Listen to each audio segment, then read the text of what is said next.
Hari ini kembali di sesi yang kedua terkait dengan pembekalan sumber daya manusia vokasional bidang jasa konstruksi tahun 2021 yang kali ini dan sekali lagi beruntung kembali kompetensi kalian DITF dan DPIB berkesempatan untuk mengikuti kegiatan ini.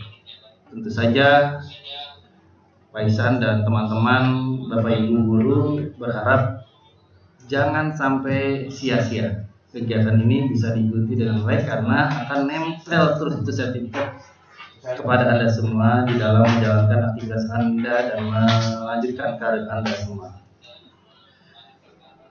Para saudara sekalian, kali ini materi kita adalah budaya kerja yang akan disampaikan oleh instruktur dari sekolah kita sendiri, dan lagi-lagi kita mesti bersyukur bahwa Bapak Ibu guru Anda semua memiliki sertifikat sebagai instruktur. Untuk menjadi seorang instruktur ternyata memiliki perjalanan proses yang panjang sekali dan dibuktikan oleh Bapak Ibu guru kita. Alhamdulillah di tengah-tengah kita sudah ada Ibu Dr. Anda Ida Solina.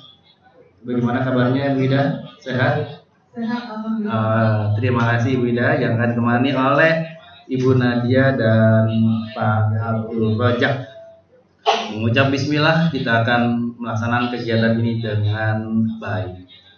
Para sekalian, sebelum kita mulai, Pak Ihsan ingin ingatkan bahwa kegiatan ini harus fokus, harus serius, dan menyelesaikan program kegiatan selama 2 hari ini dengan baik. Pada saat pemaparan materi tentu saja semua pasti berharap bisa menerima informasi juga dengan baik. Yang mengganggu adalah apabila teman-teman sekalian di antara kalian membuka mic dan menyampaikan hal-hal yang tidak ada kaitannya dengan kegiatan kita. Ini sangat mengganggu sekali. Untuk selanjutnya, Pak Ihsan ingin ingatkan bahwa Anda berada dalam room Zoom ini tertib dan baik. Supaya apa? Informasi yang disampaikan oleh para pemateri bisa diterima dengan baik dan akhirnya Anda semua bisa menyelesaikan beberapa penilaian tes-tes yang akan dilakukan oleh para panitia. Tidak sabar lagi kita bersama dengan Ibu Ida, budaya kerja. Bicara budaya berarti sudah mendarah daging dalam kegiatan-kegiatan pekerjaan kita.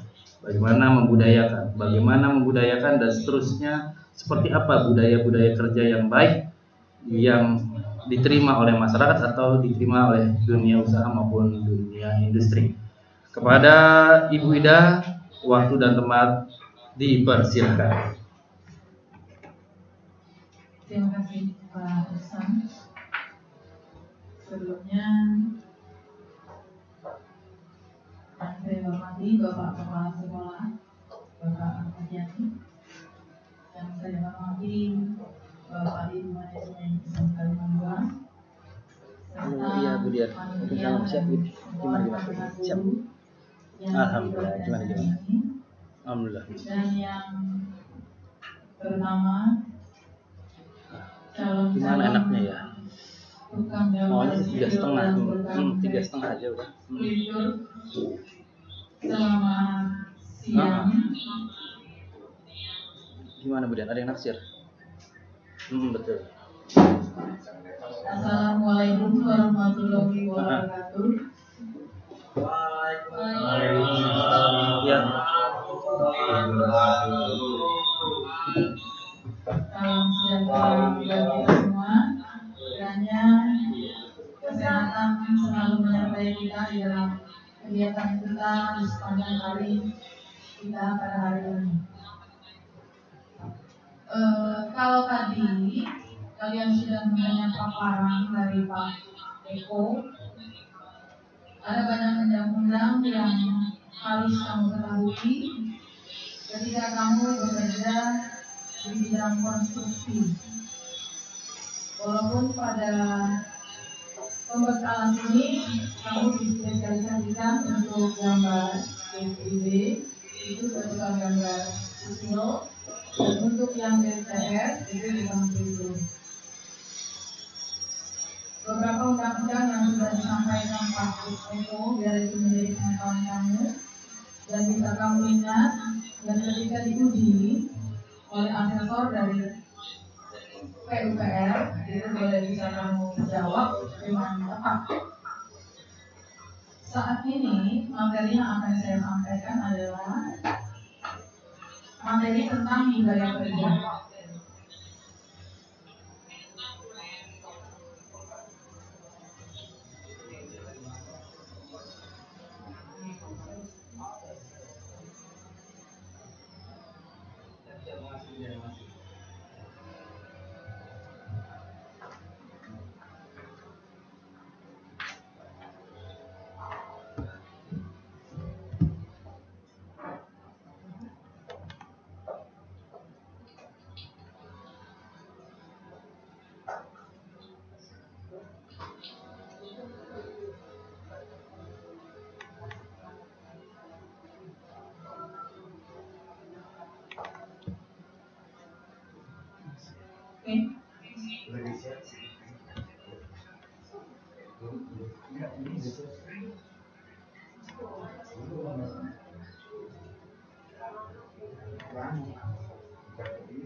Belum besar strip.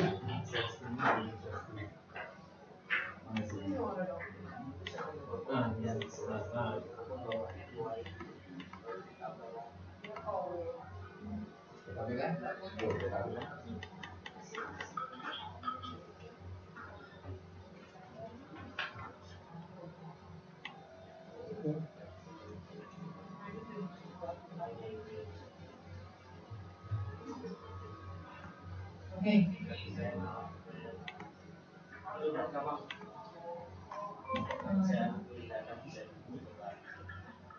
Apa itu budaya kerja?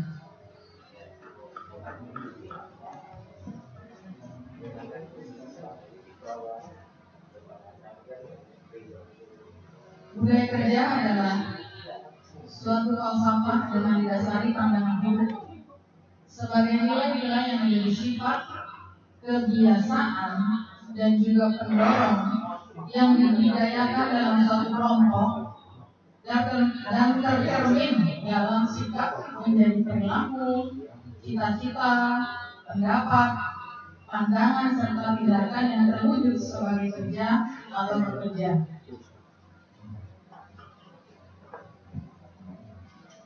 Ya, budaya kerja adalah suatu falsafah dengan didasari pandangan hidup sebagai nilai-nilai yang menjadi sifat, kebiasaan, dan juga pendorong yang dibudidayakan dalam suatu kelompok. Dan semua itu bisa terlihat atau tercermin dalam sikap kita, dalam perilaku, cita-cita, pendapat, pandangan, serta tindakan yang terwujud sebagai kerja atau bekerja.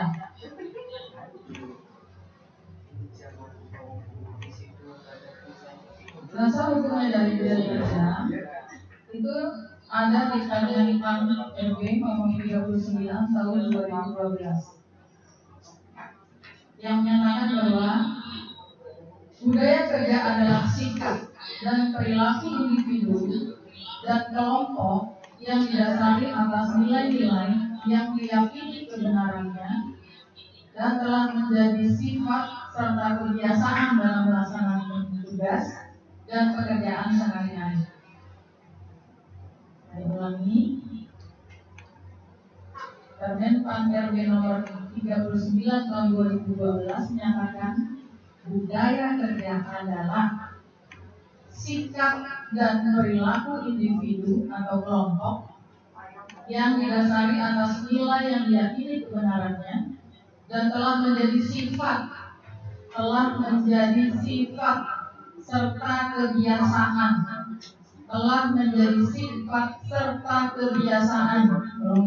itu dalam melaksanakan tugas dan pekerjaan sehari-hari. Budaya kerja merupakan suatu komitmen organisasi dalam upaya membangun sumber daya manusia, proses kerja, dan hasil kerja yang lebih baik.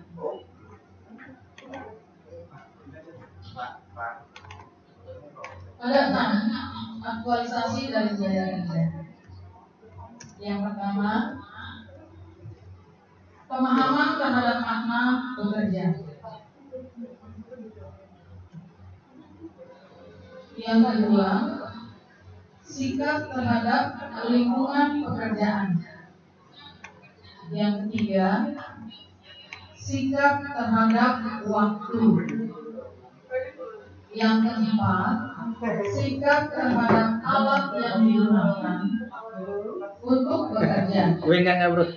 Yang kelima, etos kerja. Yang keenam, perilaku ketika bekerja atau mengambil keputusan. Nanti kamu evaluasi diri kamu. Saya yakin dari kamu itu ada beberapa yang sudah mengikuti PKL. Apakah keenam ini ada dan kamu aktualisasikan di dalam budaya kerja kamu? Jika keenam itu ada, artinya kamu sudah menerapkan budaya kerja ini dalam kehidupan kamu nanti sebagai pekerja di konsumsi atau di tempat yang lain.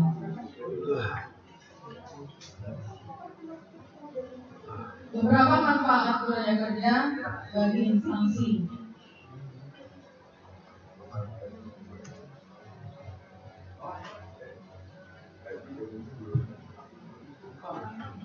Yang pertama, meningkatnya kerjasama antar individu, antar kelompok, dan antar unit kerja. Itu sudah pasti. Ya, dengan budaya kerja pasti ada manfaat-manfaat yang harus diambil atau didapat. Manfaat yang pertama, tadi sudah saya bacakan, meningkatkan kerjasama antar individu, antar kelompok, dan antar unit kerja. Yang kedua, meningkatkan koordinasi sebagai akibat adanya kerjasama yang baik antar individu, antar kelompok, dan antar unit kerja. Itu sudah otomatis. Kalau ada kerjasama, baik itu antara individu satu dengan individu yang lain, di dalam kelompok pun atau dalam beberapa unit kerja, itu pasti akan meningkatkan koordinasi. Budaya kerja, salah satu manfaat dari budaya kerja meningkatkan koordinasi antar individu, antar kelompok, dan antar unit kerja. Yang ketiga, mengefektivitaskan integrasi, sinkronisasi, keselarasan, dan dinamika yang terjadi di dalam organisasi. Manfaat yang keempat, memperlancar komunikasi dan hubungan kerja. Dengan adanya budaya kerja, pasti bermanfaat dalam memperlancar komunikasi dan hubungan kerja. Yang kelima, manfaat yang kelima menumbuhkan kepemimpinan yang partisipatif. Yang keenam, mengeliminasi hambatan-hambatan psikologis dan kultural. Yang ketujuh, menciptakan suasana kerja yang menyenangkan sehingga dapat mendorong kreativitas pegawai.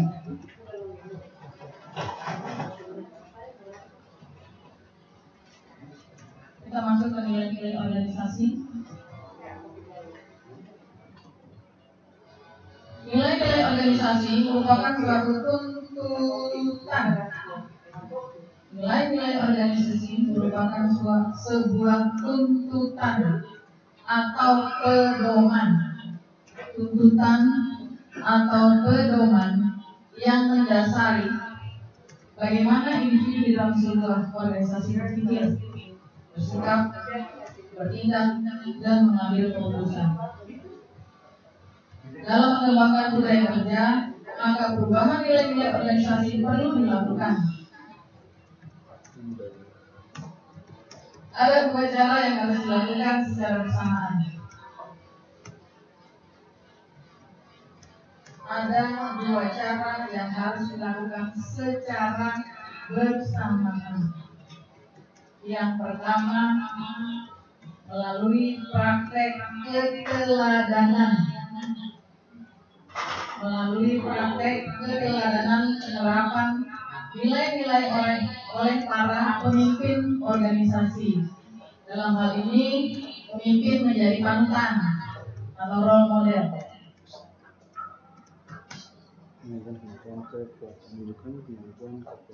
Biasanya kalau kita menjadi pekerja,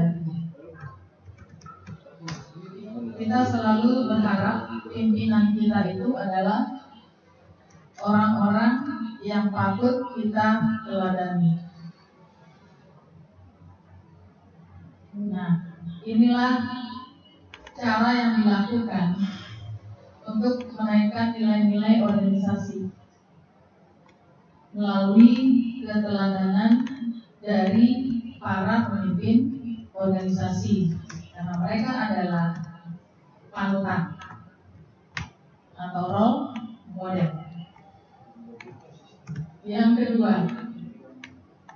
Cara yang kedua adalah melalui penciptaan sistem organisasi dan teknologi yang dapat mengarahkan individu dalam organisasi untuk menyesuaikan diri dengan nilai-nilai yang baru. Melalui penciptaan sistem organisasi dan teknologi yang manfaatnya dapat mengarahkan individu dalam organisasi untuk menyesuaikan diri dengan nilai-nilai yang baru.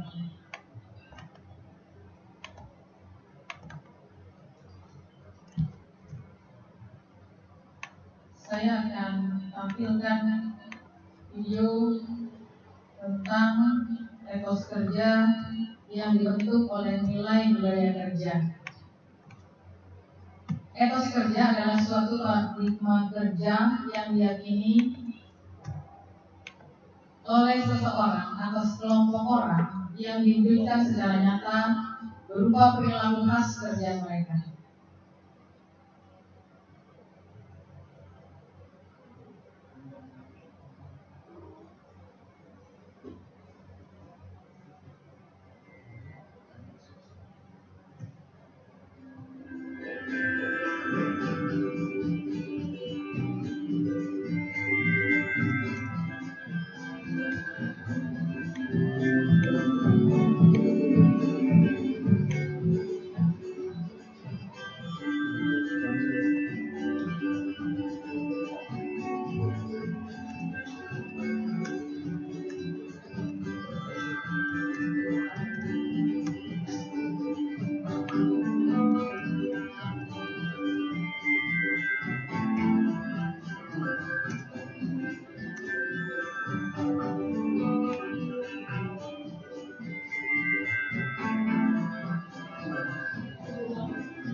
Oke, kita sama-sama sudah menonton videonya. Mungkin terlalu cepat. Oke, saya akan sambil pause ya.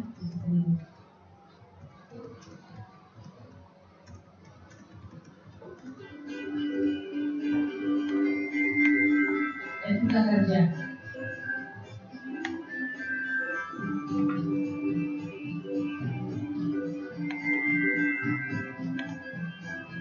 pengertian dari etos kerja adalah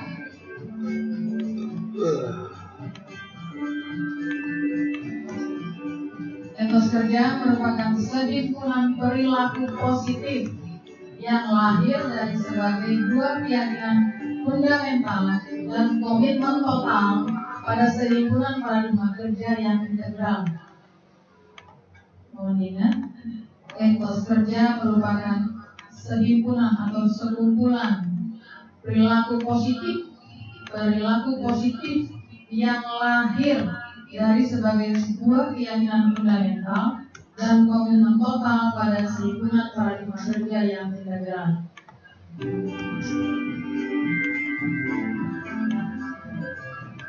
Delapan etos kerja berjantung hal 6. Yang pertama, kerja adalah rahmat. Kerja adalah rahmat. Bekerja tulus, penuh syukur. Kerja adalah rahmat. Bekerja tulus, penuh syukur. Yang kedua, kerja adalah amanah. Kerja adalah amanah.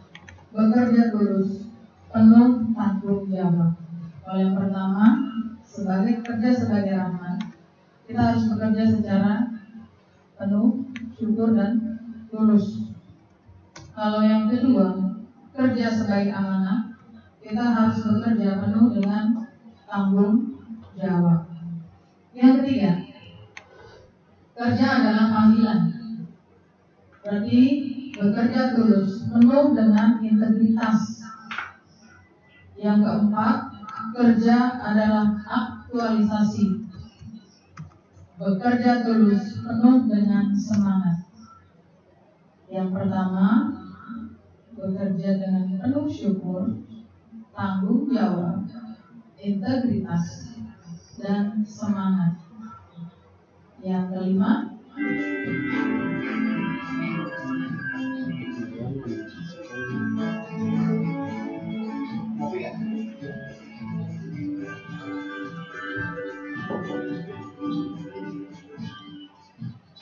kerja adalah ibadah. Bekerja tulus, penuh dengan kecintaan. 6. Kerja adalah seni. Bekerja tulus, penuh kreativitas. 7. Kerja adalah pelayanan. Kerja tulus, penuh kerendahan hati. Yang terakhir, kerja adalah kehormatan. Bekerja tulus, penuh kesungguhan.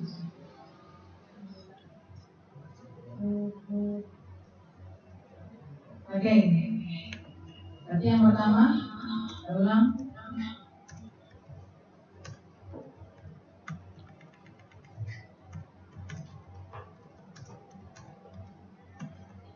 Sambil ingat ya. Kerja adalah rahmat.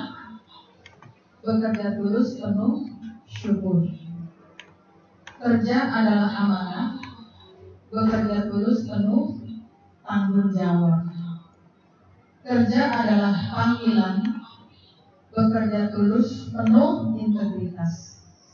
Kerja adalah aktualisasi. Bekerja tulus, penuh semangat. Yang kelima,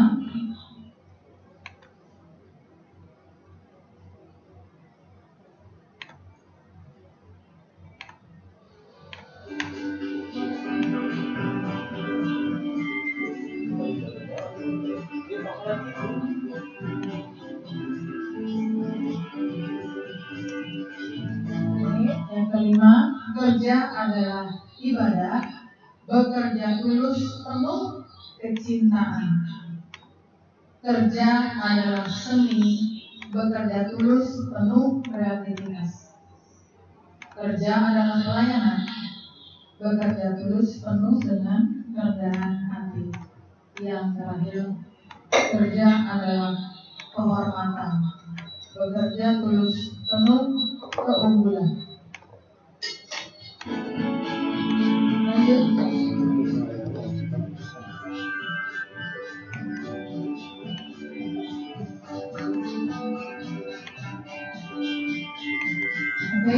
faktor-faktor yang mempengaruhi etos kerja. Yang pertama, ini faktor-faktor yang mempengaruhi etos kerja ada 7. Ada 7 faktor-faktor yang mempengaruhi etos kerja. Yang pertama, agama. Yang kedua, budaya. Yang ketiga, sosial politik. Yang keempat, kondisi lingkungan atau geografi. Yang kelima, pendidikan. 6, struktur ekonomi. 7, motivasi intrinsik individu. Saya ulangi. Faktor-faktor yang mempengaruhi etos kerja. Agama, budaya, sosial, geografi, pendidikan, struktur ekonomi, dan motivasi dari dalam individu tersebut.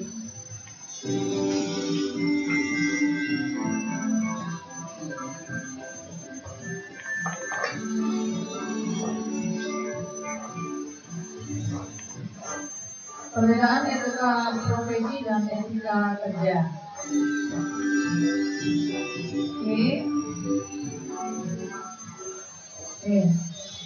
Ada perbedaan antara etika profesi dan etika kerja. Untuk profesi, etika profesi sebagai panduan bagi para profesional dalam menjalani kewajiban mereka. Panduan para profesional dalam menjalani kewajiban mereka. Sedangkan etika kerja itu mengatur praktek, hak, dan kewajiban bagi non-profesional. Perbedaan antara etika kerja dan etika profesi hanya sebagai panduan bagi profesional dalam menjalani kewajiban. Tapi kalau etika kerja itu mengatur praktek, hak, dan kewajiban bagi non-profesional.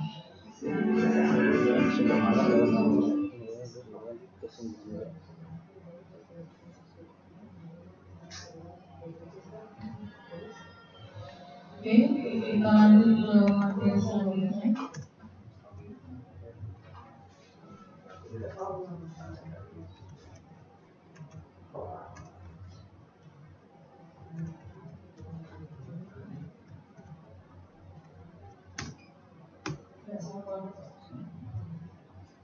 Ini sangkrat dan materi.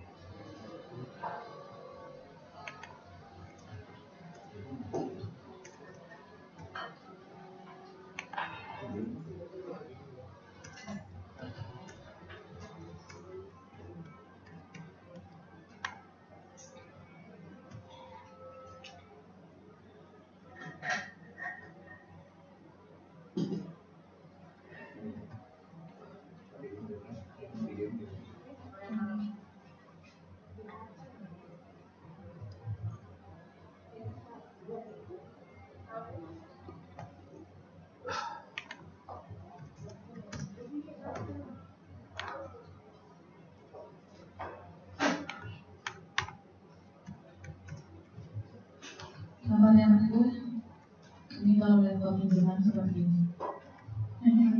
Udah kartu.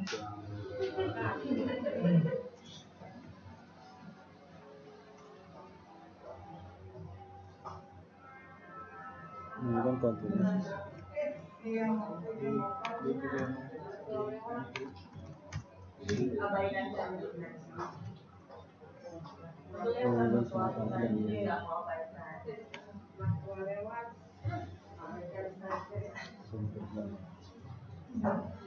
Oke, videonya nggak mau bekerja sama. Kita masuk ke pola pikir ya. Oke.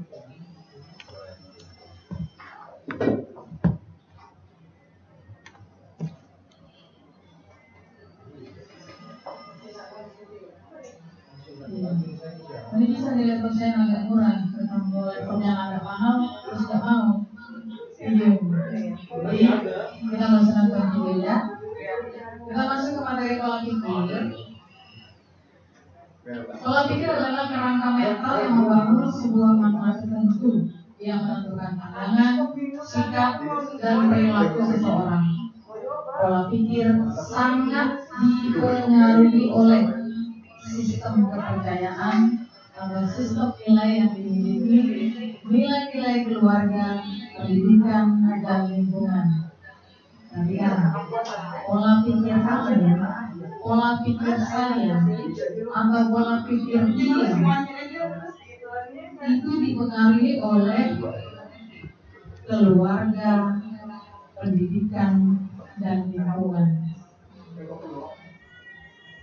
Jika pola pikir sudah terbentuk sesuai dengan nilai organisasi, budaya kerja, dan etos kerja, maka pola pikir akan memiliki fungsi antara lain. 1. Membantu menentukan etos kerja individu dalam organisasi. Etos kerja yang tanya, pola pikirnya sudah sesuai dengan nilai organisasi, sudah sesuai dengan budaya kerja, sudah sesuai dengan etos kerja, itu akan memiliki fungsi lain. Yang pertama, membantu menentukan etos kerja individu dalam organisasi. Yang kedua, membantu setiap individu dalam organisasi untuk memberikan kontribusi pada pencapaian tujuan organisasi. Oke, dan kita lanjutkan hubungan dari budaya kerja hingga pola pikir. Oke, nilai-nilai yang kita dapat itu akan membentuk budaya kerja di dalam kehidupan kita sehingga terbentuk etos kerja kita yang positif. Yang pasti pola pikir kita akan semakin naik dan semakin baik.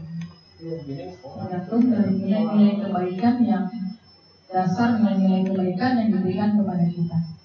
Kalau nilai-nilai kebaikan yang dibentuk dari keluarga, dari pendidikan, dari lingkungan, otomatis budaya kerja kita akan semakin baik di dunia kerja dan etos kerja kita pada perusahaan itu akan baik dan otomatis itu semua akan membentuk pola pikir kita yang baik atau pola pikir yang positif. Di sini ada langkah-langkah pengembangan budaya kerja. Pada prinsipnya pengembangan budaya kerja merupakan proses yang panjang dan tidak mudah. Harus dilakukan secara terus-menerus dengan strategi yang tepat dan konsisten. Ini yang kita sebut dengan kebiasaan. Kebiasaannya seperti itu ya itu terus.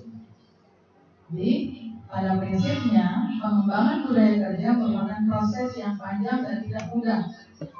Itu melalui proses yang lama, dilakukan terus-menerus sehingga jadi habit, kebiasaan dengan strategi yang tepat dan konsisten. Secara sederhana, untuk mengembangkan budaya kerja ada 3 tahapan. Yang pertama, perumusan nilai-nilai. Oh maaf, ada 4 tahapan besar ya. Salah ketiknya. Ada 4 tahapan besar, yaitu perumusan nilai-nilai. Yang pertama dan kemudian yang kedua, implementasi. Yang ketiga, harus ada monitoring dan evaluasi. Keempat, syarat-syarat keberhasilan pengembangan budaya kerja.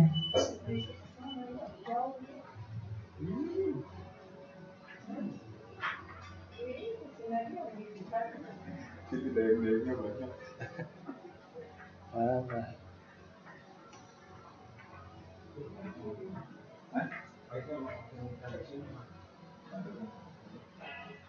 Mereka diminta absen lagi.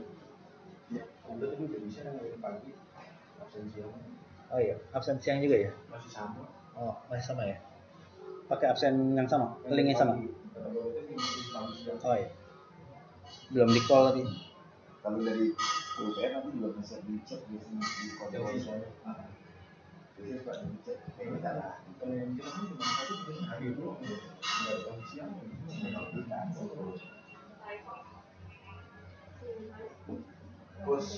Mana yang punya merah itu terus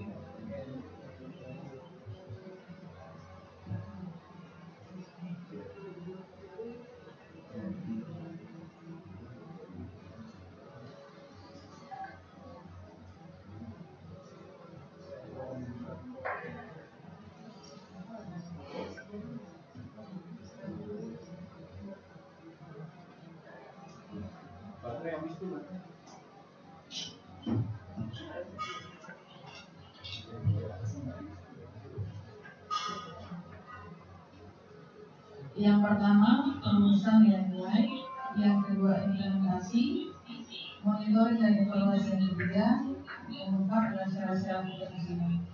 Yang pertama perumusan nilai-nilai.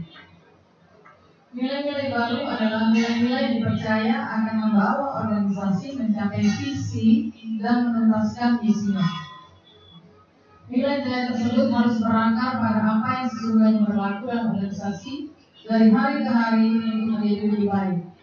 Sumber nilai dapat diambil dari nilai-nilai yang terkandung dalam 1. Agama, B. Atau kedua, falsafah negara, yang ketiga atau C. Kebiasaan yang berkembang baik, kebiasaan yang berkembang baik dalam masyarakat atau adat. Kebiasaan yang berkembang baik artinya kebiasaan-kebiasaan yang positif. Tahapan atau langkah-langkah dalam merumuskan nilai organisasi secara garis besarnya adalah sebagai berikut.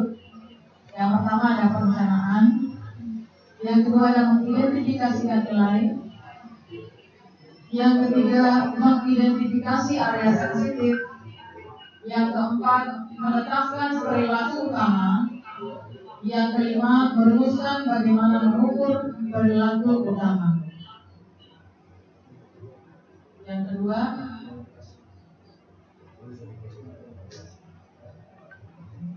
Yang kedua adalah implementasi.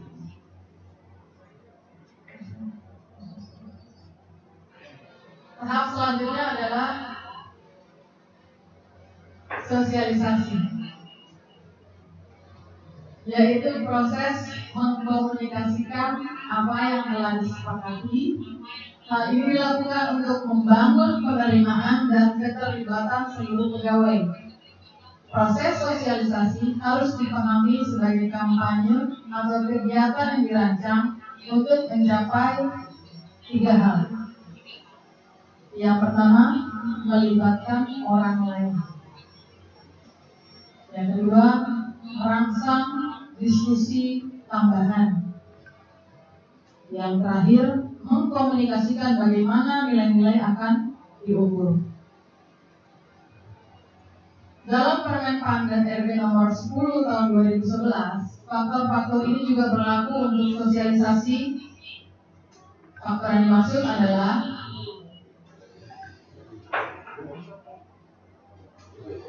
A.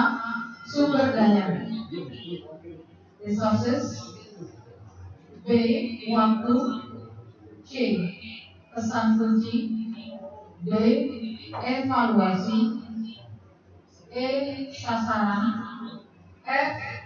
Komunikator. Dan yang terakhir, media komunikasi. Yang ketiga, monitoring dan evaluasi.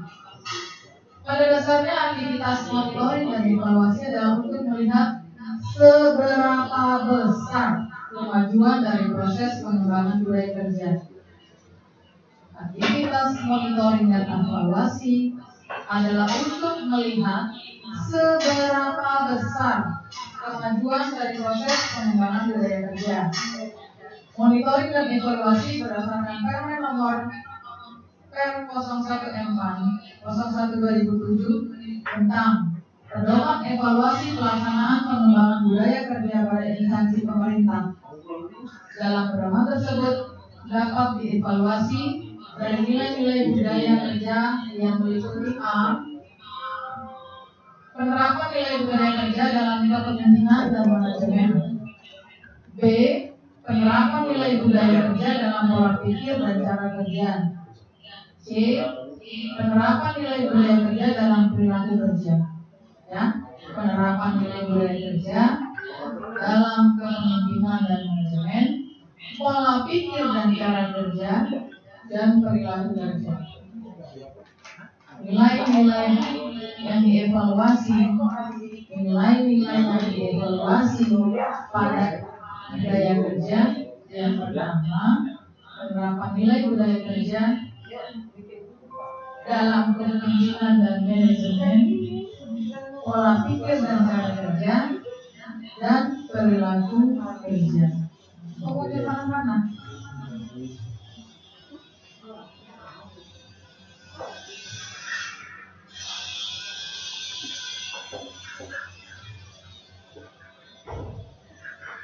Ada kesalahan teknis.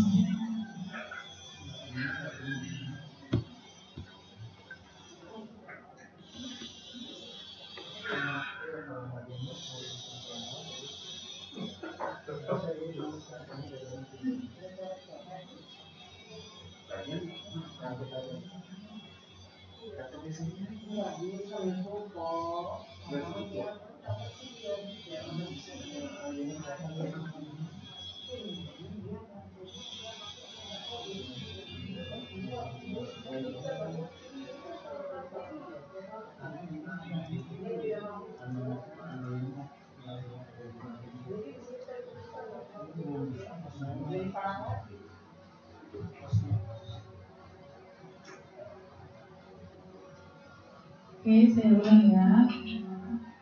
Pada monitoring dan evaluasi adalah salah satu cara untuk melihat seberapa besar kemajuan dari proses pengembangan budaya kerja. Yang dievaluasi budaya kerjanya meliputi penilaian nilai budaya kerja dalam kepemimpinan dan manajemen, dalam pola pikir dan cara kerja, dan dalam perilaku kerja. Jadi ada 3: kepemimpinan, manajemen, pola pikir dan cara kerja, perilaku kerja. Hal-hal yang dievaluasi kemajuan dari proses pengembangan budaya kerja. Lanjut.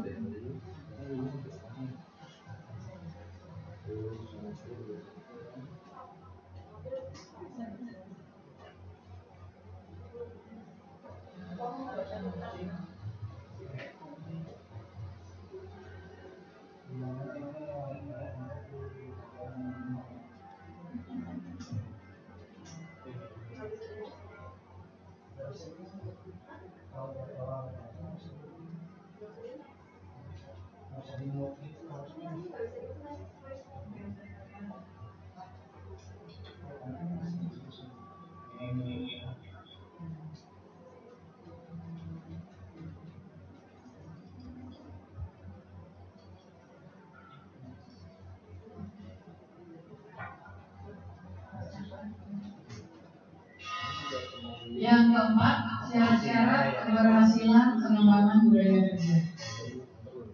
Oke, saya bacakan ya.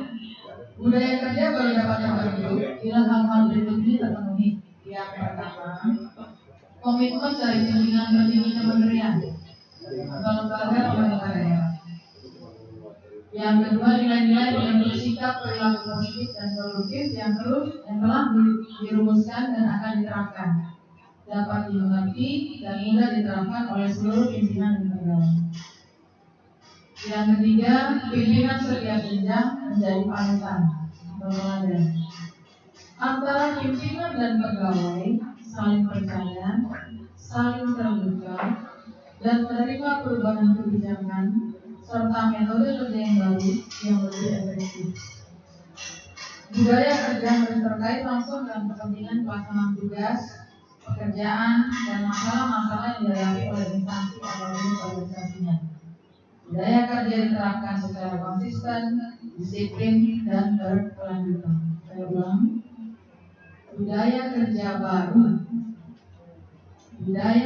baru dapat terbentuk bila memenuhi satu, komitmen dari pimpinan tertinggi kementerian atau lembaga pemerintahan daerah.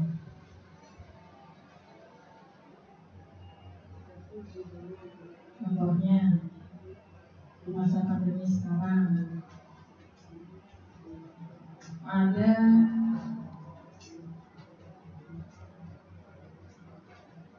saran atau perintah dari pimpinan kita di negara ini untuk melaksanakan protokol kesehatan. Ya kan, misalnya pakai masker, tangan, dan menjaga jarak. Nah, itu budaya baru di zaman COVID seperti ini. Kita wajib menggunakan itu. Nah, itu juga merupakan komitmen. Kita harus komitmen. Dari pimpinan tertinggi juga harus melakukan cuci tangan, pakai masker, kemudian menjaga jarak. Yang kedua, nilai-nilai pembentuk sikap perilaku positif dan produktif yang telah dirumuskan dan akan diterapkan dapat dimengerti dan mudah diterapkan oleh seluruh pimpinan dan pegawai. Pimpinan pada setiap jenjang menjadi panutan. Semua pimpinan harus menjadi teladan. Hal kecil seperti ini, hal diterapkan. Antara pimpinan dan pegawai saling percaya, saling terbuka, dan menerima perubahan kebijakan. Jangan ada perubahan kebijakan, kita biasanya ngomong-ngomong, ya. Tapi kita harus menerima perubahan kebijakan serta metode kerja yang baru. Karena yang pastinya, ketika ada perubahan yang baru atau metode kerja yang baru, itu pasti lebih efektif dari metode kerja yang lama. Pasti ada hal-hal positif, hal-hal yang baru buat kita. Budaya kerja harus terkait langsung dengan kepentingan pelaksanaan tugas, pekerjaan, dan masalah-masalah yang dihadapi oleh instansi atau unit organisasinya. Budaya kerja diterapkan secara konsisten, disiplin, dan berkelanjutan. Jadi menurut saya, melaksanakan 3M atau protokol kesehatan, kalau itu kita lakukan dengan terus-menerus, berkelanjutan, itu akan menjadi budaya juga, kebiasaan. Walaupun harus dipaksa, harus didenda, dan sebagainya, makanya diminta budaya itu harus diterapkan secara konsisten, disiplin, dan berkelanjutan. Oke, lanjut. Ada contoh dari Kementerian Agama Republik Indonesia tentang nilai budaya kerja. Ada 5.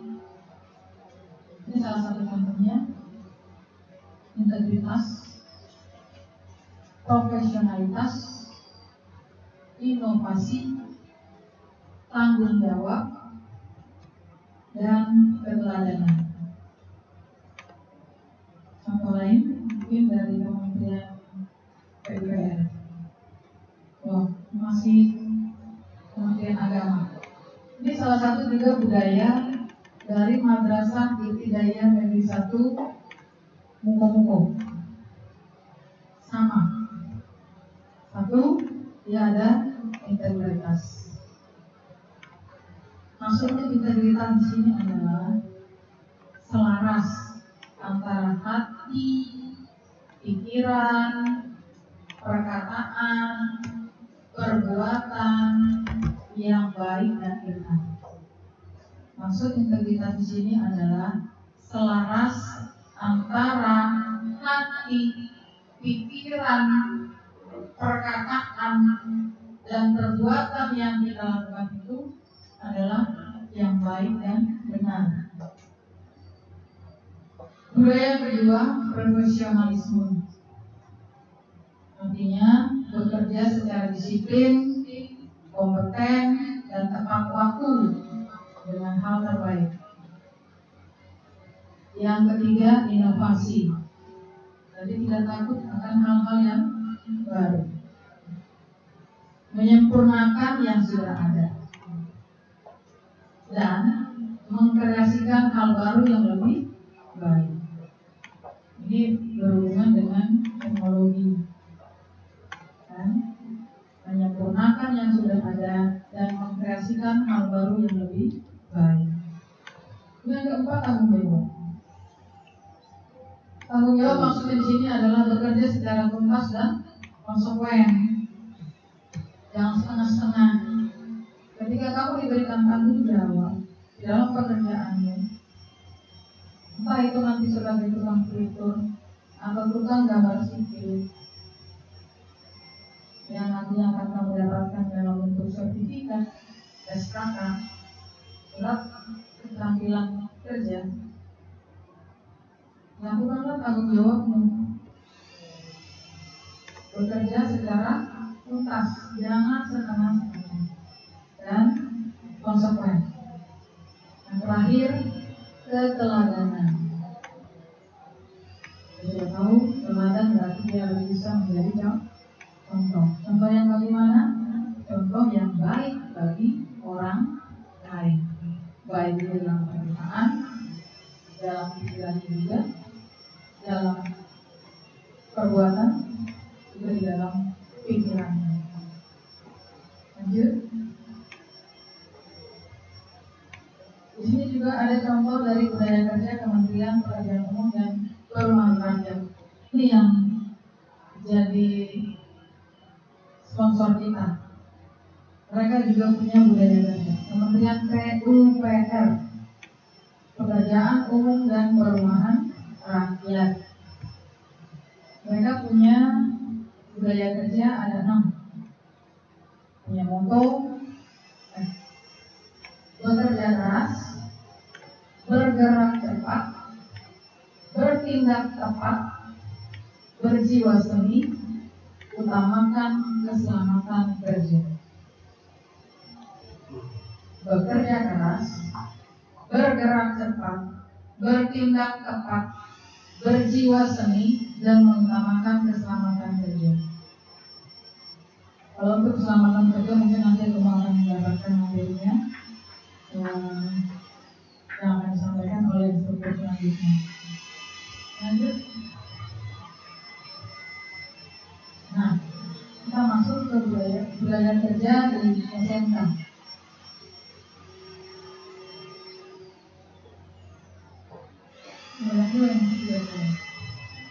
Pendidikan tujuan merupakan pendidikan dengan niatan peserta didik, terutama untuk bekerja dalam bidang tertentu. Nah, kalau kamu program keahliannya DPS atau DPID, itu adalah bidang tertentu dalam diri kamu yang sudah kamu pilih. Jadi kami sekolah ini hanya menyiapkan peserta didik untuk bekerja dalam bidang tertentu. Dalam Peraturan Menteri Pendidikan dan Kebudayaan Nomor 34 Tahun 2018 tentang Standar Nasional Pendidikan, khususnya tentang standar kompetensi lulusan, terdapat 9 area kompetensi lulusan SMK atau MAK. Salah satu area kompetensi adalah karakter pribadi dan sosial. Karakter pribadi dan sosial. Prosser dan Allen 1998 menyatakan bahwa pendidikan kejuruan yang telah berhasil mempertimbangkan yang diminta oleh dunia kerja, kemudian mempertegas faktor efisiensi dan efektivitas. Oleh karena itu, proses pembelajaran dan pembinaan di SMK juga merupakan refleksi dari yang terjadi di dunia usaha dan dunia industri, baik dari sisi budaya kerja, proses produksi maupun pengecekan kualitas. Di dunia usaha dan dunia industri terdapat 5 karakter kerja yang secara umum perlu ditanamkan pada diri peserta didik dan dapat diaplikasikan pada seluruh kompetensi kalian. Kelima karakter tersebut adalah: yang pertama, jujur; kedua, disiplin; ketiga, kerja keras; keempat, tanggung jawab; dan yang kelima, berjiwa wirausaha. Penguatan budaya kerja untuk jangka panjang meliputi pembinaan ketahanan mental, disiplin kerja, ketahanan fisik, dan juga perilaku atau sikap positif peserta didik. Tujuan budaya kerja di SMK. Tujuan program penguatan budaya kerja peserta didik SMK terdiri atas tujuan program dan tujuan pedoman. Tujuan program yang pertama, menguatkan budaya kerja siswa dan lulusan SMK yang berakhlak mulia, jujur, disiplin, dan kompetitif. Yang kedua, menciptakan generasi penerus bangsa yang berkarakter dan berbudaya Indonesia. Yang ketiga, menghadirkan sumber daya manusia lulusan SMK yang memiliki mental paripurna serta fisik yang kuat. Keempat, melahirkan generasi pekerja profesional dan pembelajar yang berkepribadian Indonesia. Tujuan dari pedoman itu adalah memberikan acuan bagi sekolah dalam penyelenggaraan penguatan budaya kerja peserta didik SMK. Yang kedua, memberikan gambaran dan kerangka pikir program pelaksanaan penguatan budaya kerja peserta didik SMK. Memberikan pedoman bagi pelaksanaan kegiatan penguatan budaya kerja peserta didik SMK. Dan memberikan acuan kepada pihak pengelola satuan pendidikan formal untuk mengembangkan budaya kerja diperlukan dalam upaya meningkatkan kualitas lulusan SMK. Kurikulum pendidikan karakter kerja. Konsep kurikulum pendidikan berkarakter itu ada 5.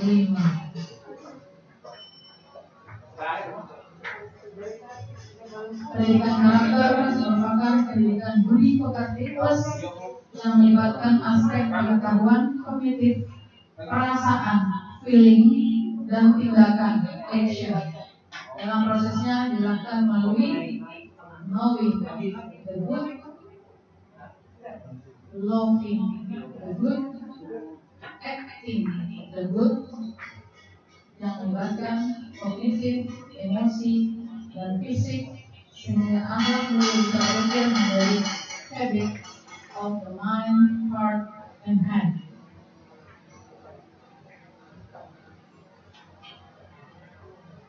Program penguatan budaya kerja peserta didik merupakan tanggung jawab bersama di sekolah agar setiap aktivitas penguatan budaya kerja sekolah memiliki misi pembentukan karakter peserta didik.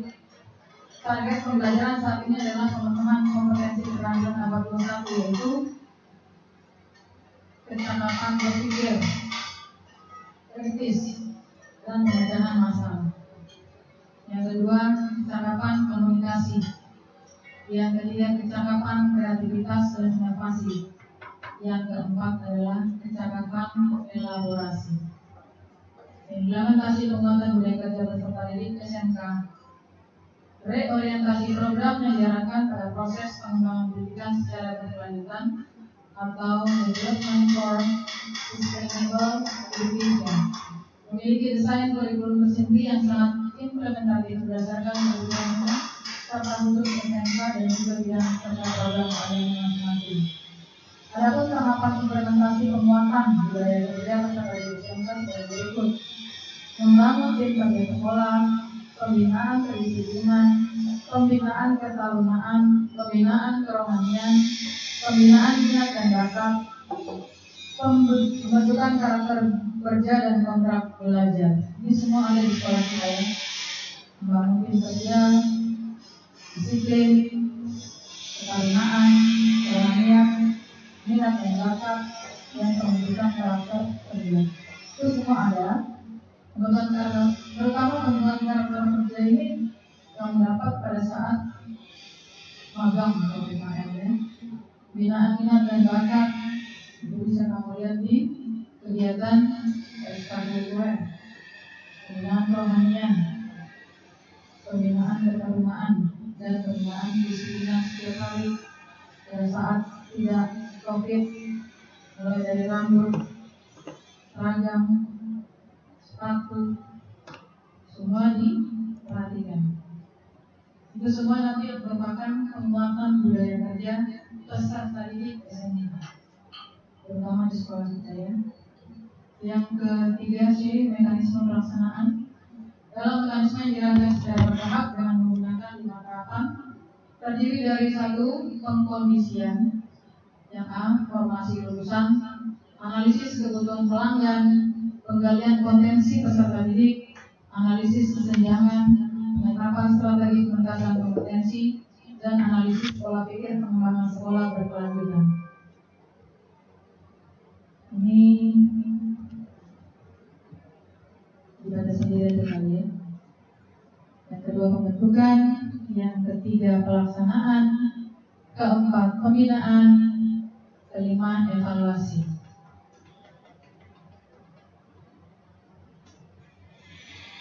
Oke, yang terakhir pelaksanaan. Yang D, pelaksanaan. Program diharapkan dilaksanakan secara terstruktur, sistematis dan masif sehingga menjadi budaya atau membuat pembiasaan di SMK. Strategi yang dilakukan adalah sebagai berikut. Yang pertama, persiapan program.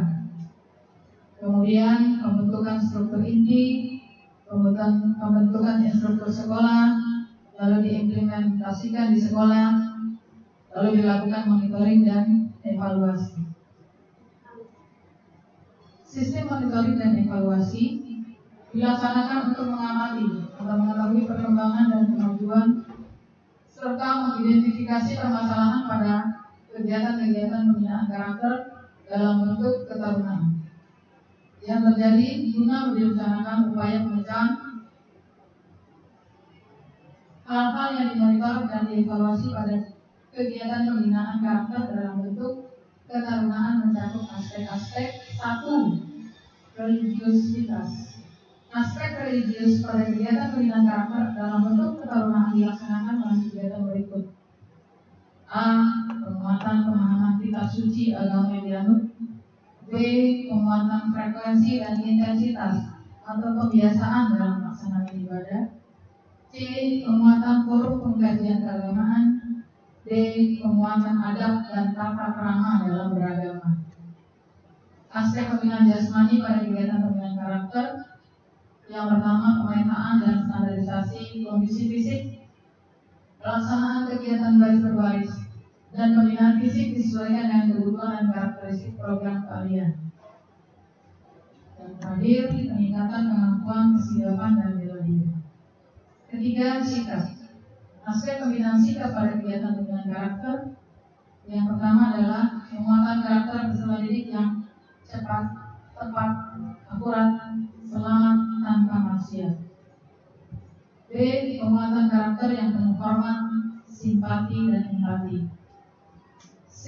Penguatan sikap percaya diri melalui achievement motivation training.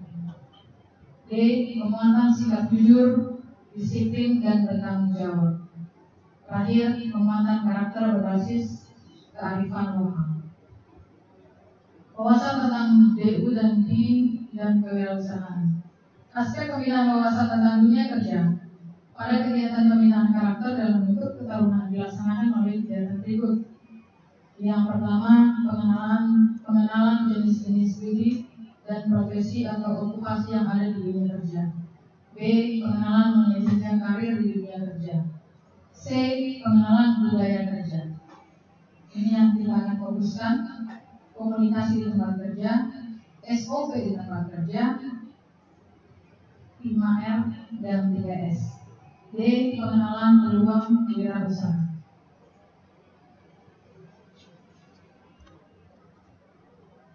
Budaya kerja di SMK 52 Jakarta.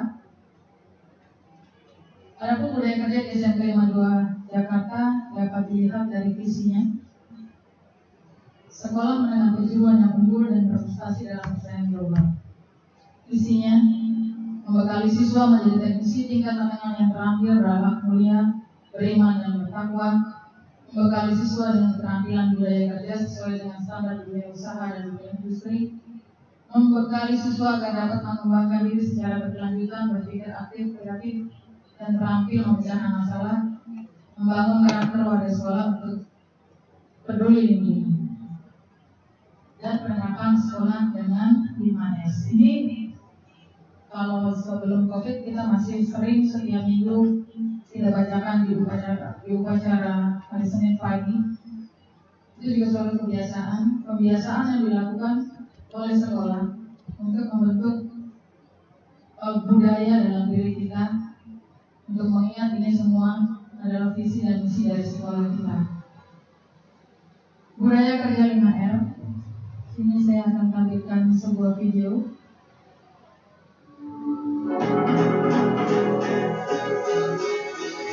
Mesin bisnis yang semakin kompetitif membuat perusahaan harus terus-menerus melakukan perbaikan dan penyempurnaan untuk membentuk budaya kerja yang operasional yang mampu. Penerapan 5R dalam program budaya iCare membantu beberapa karyawan yang lebih peduli terhadap lingkungan kerja sehingga dapat meningkatkan produktivitas, efisiensi, dan kenyamanan dalam bekerja. AR merupakan suatu program untuk memproduksi dan mengurangi lingkungan kerja yang teratur, bersih dan terawat dengan baik, serta meningkatkan kepedulian karyawan akan rasa memiliki dan tanggung jawab terhadap pekerjaan. AR terdiri dari ringkas, rapi, bersih, terawat, rajin.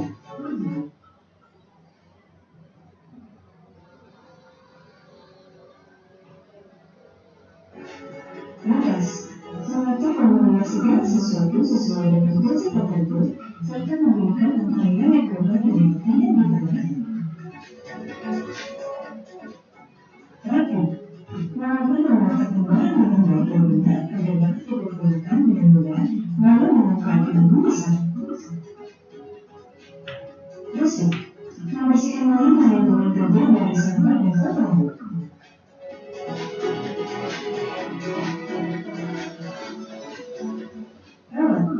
Menjaga memelihara lingkungan kerja yang sudah rapi dan bersih agar menjadi suatu standar. Rajin membentuk kebiasaan disiplin terhadap standar dan aturan dalam lingkungan kerja. Dengan 5R, mari kita ciptakan lingkungan kerja yang lebih budaya iCare. iCare 5R, membuat culture dan operasional bersama.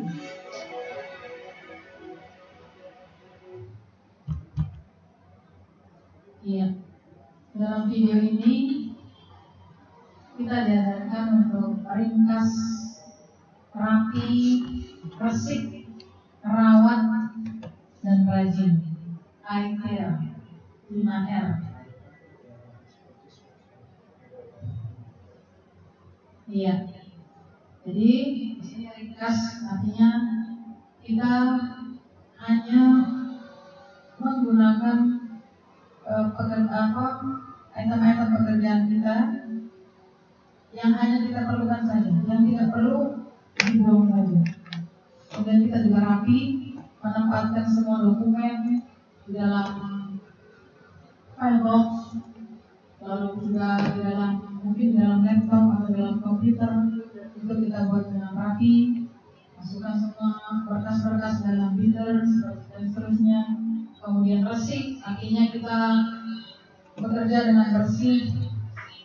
Kalau suasananya bersih, pasti pekerjaan kita akan juga lebih baik, ya kan? Dan kita merawat, dan juga kita juga harus rajin. iCare 5R, ringkas, rapi, bersih, rawat, dan rajin. Senada dengan itu ada budaya kerja 5S. Ini budaya dari Jepang. Budaya kerja 5S.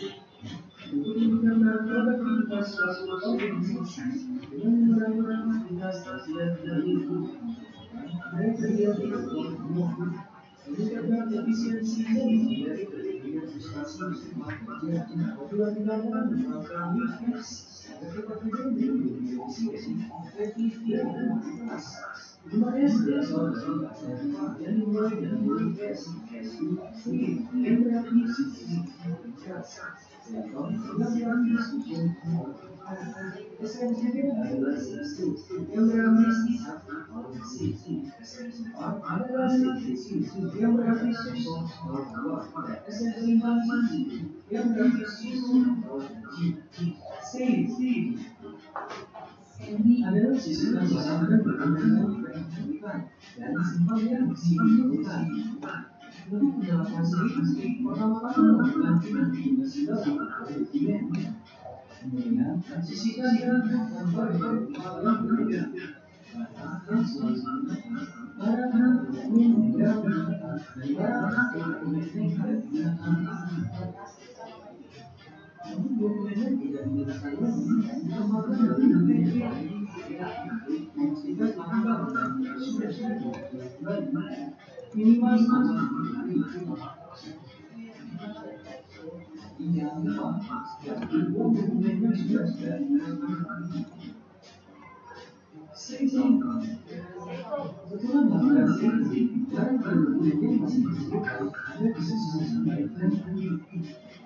agar semua orang menggunakan gambar atau dokumen yang disimpan dan benar-benar kemampuan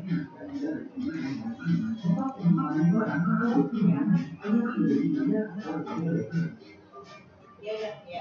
barang atau dokumen yang sejenisnya ada di dalam pada suatu tempat sehingga segala sesuatu ada di tempat dan tempatnya.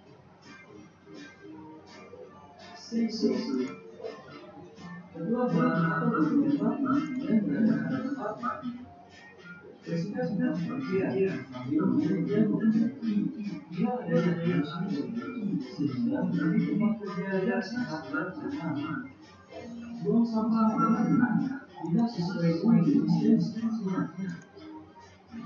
Pastikan rumah dia bersih, sehat, dan aman. Memelihara atau memanfaatkan hasil yang sudah dicapai. Biasakan menggunakan stay strong dan stay safe setiap hari supaya Anda tidak bermakan.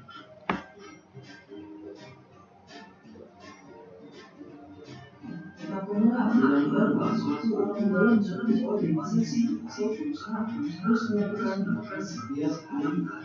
Situasi jadi menggunakan sebagai bagian dari kerjaan dan dilaksanakan kepada orang sehingga menjadi kebiasaan atau budaya. Juga orang lain agar terbiasa melakukan proses. Pastikan bahwa semua orang dalam suatu organisasi atau perusahaan sudah terbiasa bau kopi ya, cowok banget gitu kan. Ya lewat kopi cowok banget.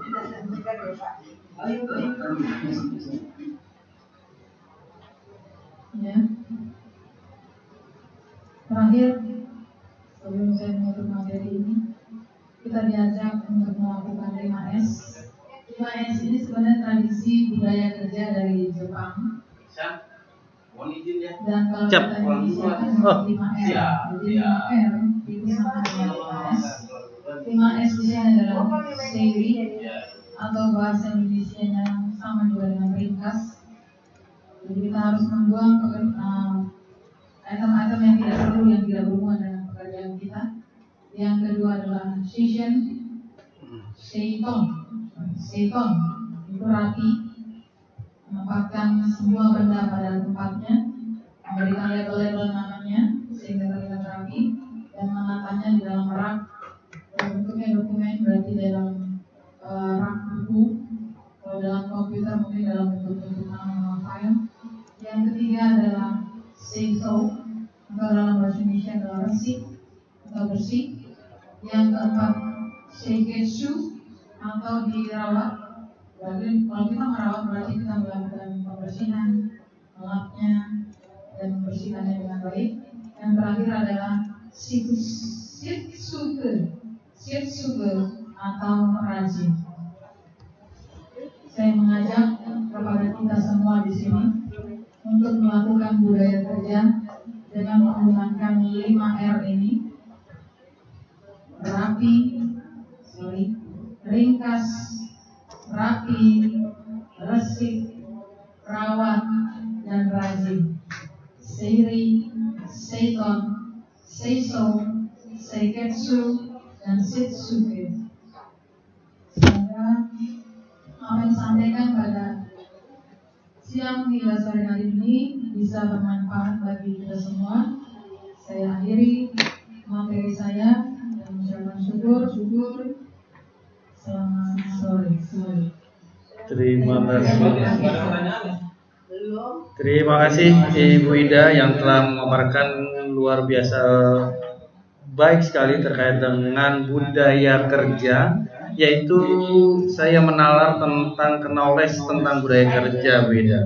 Namun saya yakin teman-teman para siswa kalian, selain untuk kebutuhan tes nanti di akhir, mungkin ada diskusi atau pertanyaan yang disampaikan oleh para siswa sekalian yang ingin disampaikan kepada Ibu Ida sebagai narasumber. Selain selaku ibu guru kalian, tentu Ibu Ida sudah memenuhi kriteria sebagai instruktur atau narasumber terkait dengan budaya kerja dengan sertifikasinya. Baik siswa sekalian, silakan yang mau menyampaikan pandangan atau pertanyaan dipersilahkan. Masih ada waktu 5 menit lagi. Mungkin sebelum ada yang ngechat atau bertanya, ternyata Bu Ida sambil ngobrol ini, ternyata budaya kerja itu juga bisa dibentuk dari, atau sesungguhnya bentukan awalnya dari keluarga. Tadi saya lihat dari materi Ibu nih. Namun tentu kita berlatar belakang budaya keluarga yang tidak sama ya Bu Ida ya.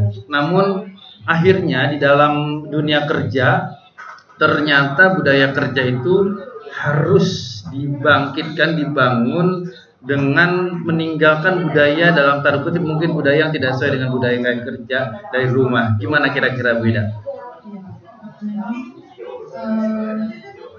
Keberhasilan kita dalam budaya kerja dalam organisasi dalam perusahaan itu semua bergantung dari pendidikan kita, dari tadi saya sampaikan itu semua tanpa sadar itu sudah bergantung dari keluarga yang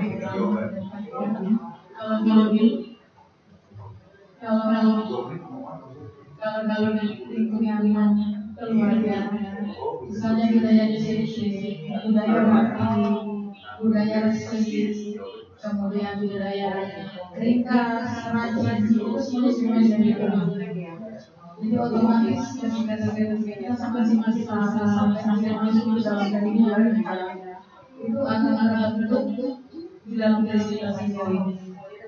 Sungguh-sungguh bisa kita keluarga bagi lingkungan dan teman-teman Betul Bu Ida, saya jadi teringat salah satu cerita seorang anak muda yang pembiasaan di dalam keluarganya sangat keras oleh ibunya. Suatu ketika ibunya atau dalam kondisi dalam keluarganya terbiasa dengan teriakan-teriakan ibunya untuk mendisiplinkan si anak muda ini, yaitu dengan kebersihan, kerapihan, dan selalu berteriak saja tentang kedisiplinan anak tersebut. Suatu ketika si anak muda ini melamar kerja dan dalam perjalanannya ke kantor, sudah masuk dalam kantor, ada satu ember yang tergeletak, tapi para pelamar pekerja yang pertama, yang kedua, ketiga mengabaikan. Secara menjadi habit dan kebiasaan, si anak muda itu merapihkan ember itu yang menghalangi jalan.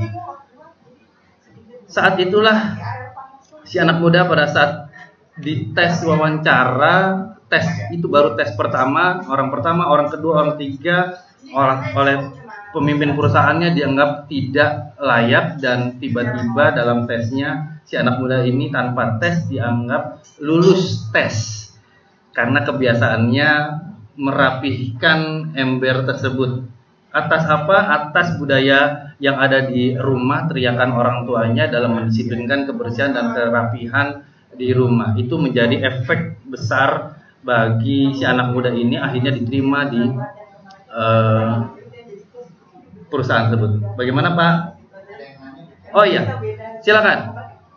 Kita tunggu pertanyaannya. Ini Muhammad Jeffrey Sanjaya. Assalamualaikum Bu, saya Muhammad Jeffrey Sanjaya ingin bertanya, bagaimana menyikapi sikap senior yang mendiskriminasi juniornya, khususnya di dunia kerja kali ya? Karena kita konteks kegiatannya, materi ini adalah di kegiatan dunia kerja. Kepada Bu Ida dipersilakan. Sambil menunggu chat yang lainnya, kurang lebih satu penanya jika masih ada.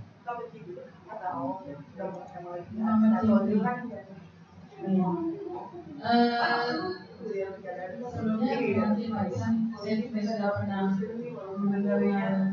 membaca cerita yang baru saya sampaikan. Sehingga anak itu tersebut lulus tanpa memakai SMA, diterima kerja. Karena memang dia sudah punya kebiasaan yang baik dari rumah. Dan ketika dia melihat ember tergeletak di jalan yang melintangi jalannya, langsung dia bereskan. Dan itu ternyata sudah dipantau oleh penerima kerja, dan dia langsung lulus dan boleh tampil. Pertanyaan dari yang pribadi ya, saya Muhammad Jeffrey Sanjaya izin bertanya, bagaimana menyikapi sikap senior yang mendiskriminasikan juniornya ya Bu? Untuk hal yang seperti ini, yang pertama yang kami lakukan adalah tidak melakukan hal seperti yang dilakukan oleh senior, karena kebiasaan mendiskriminasi junior oleh senior itu ada juga berlaku di sekolah atau di organisasi lain. Ya, yang pertama adalah itu bukan contoh yang baik, karena sebagai seorang senior atau sebagai orang yang di atas kita atau mungkin menjadi atasan kita, itu dia harus menjadi teladan. Jadi tidak boleh mendiskriminasikan. Yang pertama yang kami lakukan adalah tidak mencontoh seperti itu yang dilakukan. Terus bagaimana menyikapinya? Untuk menyikapinya, jadilah diri kamu saja sendiri. Ya kan? Kamu laksanakan apa saja yang melakukan hal yang tepat untuk perusahaan atau organisasi yang kamu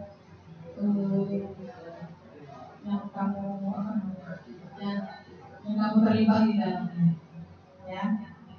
Tidak usah terlalu ditanggapi, berusaha saja menghindar dan melakukan hal-hal yang baik. Saya yakin waktu akan merubah karakter seniormu jika kamu menunjukkan hal-hal yang baik. Menunjukkan hal-hal yang baik, menjadi teladan bagi tidak masalah, tapi tidak juga menjadi lemah. Dalam artian, kamu juga harus tegas. Tunjukkan siapa dirimu, tidak dengan kekerasan. Tunjukkan kemampuanmu melalui teladan. Tunjukkan kemampuanmu melalui prestasi. Otomatis senior-senior itu tidak akan, mungkin belum awal-awal ya, awal-awal dia mungkin masih akan mendiskriminasikan kamu. Tapi seiring dengan jalannya waktu, dengan hal-hal baik yang kamu tunjukkan, dengan prestasi baik yang kamu lakukan, saya yakin itu akan hilang. Jadi saya bilang, tunjukkan dari diri kamu sendiri. Tidak bisa ditandai.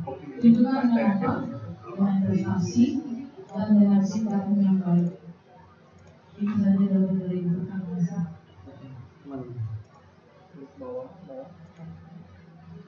Kembali besok. Oke, baik. Terima kasih Bu Ida atas jawabannya, atas pertanyaan dari siapa tadi ayo? Muhammad Jeffrey. Terima kasih Jeffrey ya. Luar biasa, bertanya adalah kemampuan dasar untuk ingin mencari tahu. Termasuk bintang, tapi mohon maaf waktunya sudah habis nih Bu Ida. Saya izin mengcopy dan selanjutnya untuk dimasukkan dalam file pertanyaan di panitia.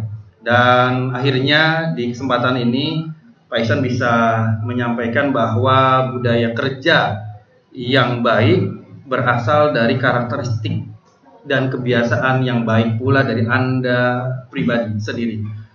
Yang saya sebutkan tadi adalah cerita dari rumah yang selalu diberikan informasi atau selalu dikoreksi oleh orang tuanya tentang kedisiplinan dan kerapihan, ternyata berdampak baik dan tanpa tes dia masuk kerjanya karena kebiasaan sudah mendarah daging, atau inisiatifnya yang sudah terbiasa, termasuk inisiatif yang Anda terima, yang harus Anda kembangkan di sekolah. Tentu saja inisiatif dalam pelaksanaan kegiatan pelajaran dan sekaligus tertib sekolah. Bukan hal tidak mungkin kebiasaan Anda dalam memperbaiki diri, alam semesta akan merestui Anda semua. Akhirnya juga kesuksesan ada di tangan Anda semua. Dan Pak Ihsan juga ingin ingatkan, inisiatif yang harus Anda lakukan adalah kerapihan, rambut yang sudah rapih kembali. Saya mencatat beberapa nama dari Haidar, Farid, Asmara, Muhammad Didan, Ivan, Reja, Agung, M. Saudin, Rizky, M. Yasira, Fahmi, Lutfi, Muhammad Albi, Vicky, Fahmi, dan lain-lain untuk segera dipotong rambutnya supaya tetap rapi dan menjaga performa yang baik yang menjadi sebuah ruh budaya karakteristik di dalam SMK Negeri 52 Jakarta yang sudah baik ini. Kurang lebihnya mohon maaf, dan selanjutnya mungkin saya ingin minta Ibu Ida menyampaikan closing statement dalam sesi ini. Kepada Bu Ida disilakan. Oke. Teman saya adalah marilah kita sama-sama membudayakan 5R, ringkas, rapi, resik, rawat, dan rajin. Biar itu menjadi budaya dalam diri kita. Kalau itu belum ada, mulai dari diri sendiri, mulai dari keluargamu. Yakin ke depannya itu hal positif yang akan banyak menolong kamu, baik itu nanti di dunia kerja atau di dalam kehidupan. Baik, terima kasih, dan terima kasih pula kepada Krisna, pada Furkon dan teman-temannya, Clara, Siva, tadi ada siapa di sebelahnya yang ikut mendengarkan. Tentu saja menambah semangat kita semua dalam melaksanakan kegiatan hari ini. Semoga sehat selalu dan utamakan kesehatan. Dan tentu saja tak lupa Pak Ihsan ingin ingatkan, besok adalah sesi kedua. Pak Ihsan dan teman-teman panitia juga akan mengecek kembali namanya karakteristik Anda sebagai adik SMK 52 sebagai pembuktian Anda menyikapi apa yang sudah diterima di SMK Negeri 52 sebagai karakteristik dan integritas Anda sebagai peserta di SMK 52 dengan pakaian yang rapi, dengan rambut yang sudah sesuai dengan aturan sekolah tentu saja. Dan saya juga melihat tadi ada siswa yang masih tidak menggunakan baju sekolahnya sambil berada di tempat tongkrongan. Untuk itu selanjutnya karakteristik Anda adalah untuk Anda semua. Para saudara sekalian, kesuksesan bukanlah pilihan, tapi satu-satunya pilihan untuk kita semua. Pak Ihsan pamit undur diri. Terima kasih atas perhatiannya. Kurang lebihnya mohon maaf. Terima kasih. Assalamualaikum warahmatullahi wabarakatuh. Jaya terus negeriku, jaya terus bangsa.